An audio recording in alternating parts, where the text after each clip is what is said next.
أيها المواطنون، أيها الثائرون،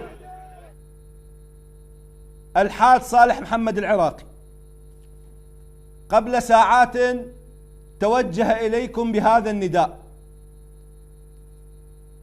على محبي الإصلاح: الاستعداد لدعم الإصلاح. انتبهوا للكلام، باسمك اللهم، على محبي الإصلاح الاستعداد لدعم الإصلاح. يعني أمامنا مرحلة جديدة من هذه الثورة السلمية الإصلاحية، ويبدأ ذلك بإشارة الحاج صالح محمد العراقي، وذلك بتجمع حاشد كل في محافظته، وفي الساعة 5 من يوم غد الجمعة جزيتم خير الجزاء، والبقاء حتى إشعار آخر من هذه الصفحة للصفحات المزورة.